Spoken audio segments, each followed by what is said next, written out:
Terima kasih Yang Mulia. Kita langsung mendengar keterangan ahli Dr. Fernando M. Manulang. Dipersilakan waktu sekitar 10 menit.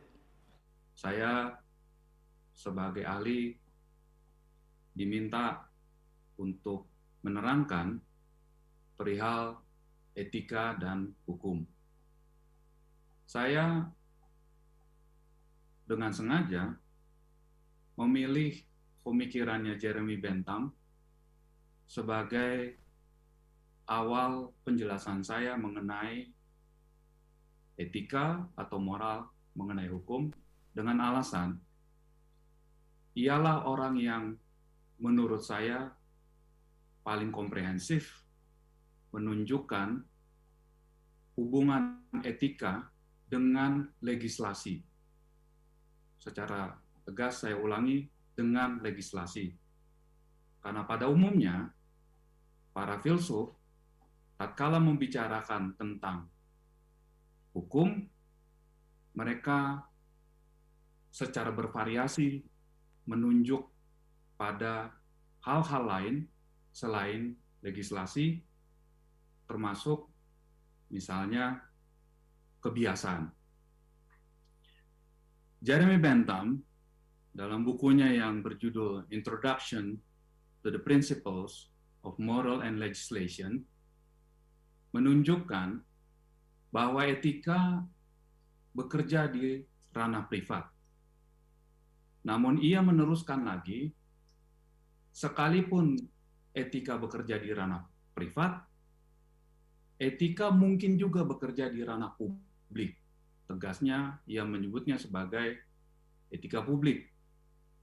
Namun, tatkala dia mengatakan bahwa itu adalah etika yang bekerja di ranah publik, bukanlah etika lagi. Ia menyebutnya sebagai legislasi. Saya dengan sengaja memilih kata hukum untuk menjadi kata ganti bagi legislasi secara silih berganti dengan kata legislasi itu sendiri. Nah, apa yang dikatakan oleh Bentham menjadi salah satu bukti yang paling penting menurut saya mengenai perbincangan bagaimana etika atau moral itu ada di dalam hukum. Atau dengan kata lain, ada di dalam legislasi. Terus terang, saya pribadi sampai sekarang tidak pernah menemukan suatu konklusi yang memuaskan saya. Karena sekian filsuf, semenjak generasi filsuf pencerahan seperti Immanuel Kant, sampai dengan masa kontemporer di masa sekarang, tidak pernah ada yang menurut saya meyakinkan saya bahwa etika ada di dalam hukum. Karena apa yang saya bayangkan, yang dijelaskan oleh Bentham, itu adalah sebuah realitas bagaimana etika ada di dalam wilayah privat, dan kalau dia masuk ke dalam wilayah publik, dia tidak lagi disebut sebagai etika, namun disebut sebagai legislasi atau hukum. Mengapa begitu?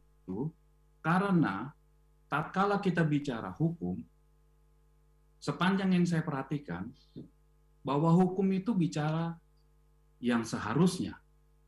Dan kalau kita bicara yang seharusnya, itu bukan sama dengan apa yang dimaksud oleh etika atau moral. Karena etika dan moral memang bicara tentang yang seharusnya. Tetapi sumber yang seharusnya itu berasal dari diri sendiri. Saya menggunakan suatu terma yang dalam konteks kali ini saya beri tanda petik bahwa norma, maaf saya ralat, bahwa moral dan etika berbasis pada yang sekehendaknya. Istilah ini memang membuat kita menjadi terpancing menganggap bahwa mengapa etika dan moral kok malah bicara tentang yang sehendaknya, Karena sebenarnya etika itu bersifat otonom. Jadi kalau bicara tentang yang seharusnya di dalam konteks etika, dia bersumber dari diri sendiri, dari kehendaknya yang otonom. Nah, ini berbeda sekali majelis hakim yang saya muliakan dengan pengertian hakiki dari hukum. Karena begitu kita bicara hukum, memang dia bicara yang seharusnya, tetapi dia tidak bersumber dari diri sendiri. Dia adalah sesuatu yang ditetapkan, dan apabila itu ditetapkan, berarti ada konsensus sebagai sebuah metafisika terhadap hukum. Dengan kata lain, saya mau mengatakan secara sederhana bahwa kita membutuhkan konsensus untuk mengatakan ini hukum atau bukan. Nah, sementara saya kembali lagi kepada etika, itu tidak dibutuhkan. Ya, karena etika adalah sebuah ide rasional yang hanya mungkin dibicarakan, dikomunikasikan secara terbuka. Tetapi untuk menuju sebuah konsensus, saya sangat-sangat ragu. Nah, oleh sebab itu, majelis hakim yang saya muliakan, ya, saya beranggap etika berbasis secara fundamental pada gagasan kebebasan. Karena apabila ia bersumber dari dirinya, berarti individu itu dianggap bebas. Orang yang tidak bebas tidak punya prasyarat untuk berbicara soal etika. Dan ini berbeda sekali dengan hukum. Karena ide kebebasan justru adalah dalam tanda petik musuh bagi hukum. Karena hukum mengharapkan adanya keteraturan. Hal lain yang ingin saya sampaikan di sini juga berkaitan dengan keahlian saya mengenai sifat putusan dari peradilan etik yang ada di dalam DKPP. Saya ingin menegaskan bahwa DKPP adalah suatu peradilan yang dikatakan sebagai peradilan etik. Yang menjadi soal bagi saya adalah DKPP menggunakan suatu dasar yang bisa dikatakan sebagai kode etik, karena itu adalah etika yang dikodifikasi, namun klaim itu dalam konteks Bentham, perspektif Bentham, tidak saya lihat sebagai sebuah etika, majelis hakim yang saya muliakan. Karena ketika etika dikodifikasi, dia bekerja di ruang publik, dan apabila dia bekerja di ruang publik, saya lebih cocok menyebutnya sebagai legislasi otonom untuk kembali kepada apa yang dibayangkan oleh Bentham. Dan oleh sebab itu, saya tidak menganggap bahwa klaim DKPP sebagai peradilan etik adalah betul-betul peradilan etik. Mengapa begitu?